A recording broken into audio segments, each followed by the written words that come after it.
What we found was a very specific pathway that we got pretty excited about at the end of 2017, which was to take waste biomass, so like this corn stover, which is like the straw and leaves of corn. These aren't spices. No. Yeah. So take that corn stover, that corn straw, and cook it. And when you sort of cook it, you get out some effectively fossil fuel replacement, which we'll get more into in a minute. And you get out char, which is like a charcoal. It's this stuff right here. Yep.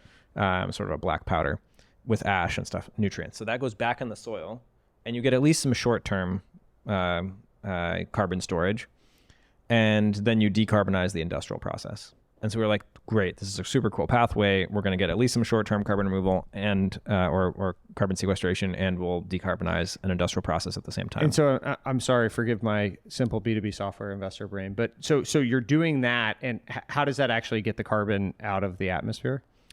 So the CO2 comes from the atmosphere into the plant. Yep. As the plant is growing. Yep. Then some of that carbon ends up in this somewhat solid form of char and goes into the soil. And then the rest of it comes out as bio oil, this liquid stuff, and it then can be used as fossil fuel replacement in industrial processes like iron making or what have you downstream.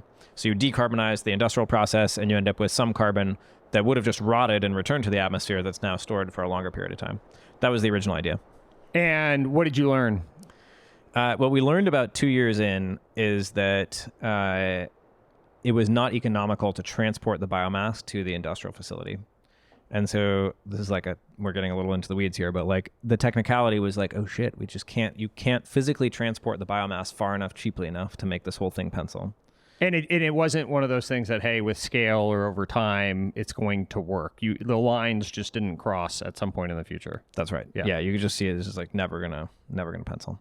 And so that was a crisis. That was, I believe, in end of 2019. And my co-founder Sean had two breakthroughs. His first breakthrough was that rather than just producing char and a syngas, which we didn't really talk about, that was sort of the fossil fuel replacement, we could shift the process and produce this liquid bio oil on site. So at the field edge, we would convert it into the biomass into these two, the solid char, which goes back on the field, and the liquid, which then is highly transportable. So now we have a dense, carbon-rich, somewhat energy poor, but fluid that's easy to transport by truck or rail. This solves the economic problem because you don't transport the low-density, hard-to-move biomass, and you just transport this super dense liquid. So all of a sudden, the economics start working in the long run. The problem is now the short run, where like we don't have a premium enough buyer, right? And this is where the product market fit stuff that we were talking about before of like, how do you find someone who's willing to pay a good price for it? We didn't have someone who was willing to pay a high enough price to get us started for this industrial decarbonization pathway. And this is where Sean had his second breakthrough. So he was trying to figure out, we had made some bio oil, and he was trying to figure out how to dispose of it. And I thought this was like a little bit of an unnecessary goose chase. And I was like, come on, can we just focus on the problem here of like who's gonna buy the bio oil at what price? And he's like, no, we've made a gallon. It's proper to dispose of these things properly.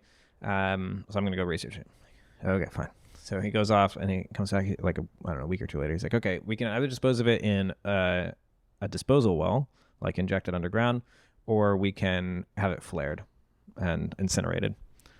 And I was like, again, I don't care. Whatever works. And then the next day, I think he comes back. He's like, if we put it underground in an injection well, isn't that carbon removal? Because the CO2 came out of the atmosphere into the plant, into the bio oil, and ends up permanently underground. Like, doesn't Stripe have an RFP for carbon removal? Payments company?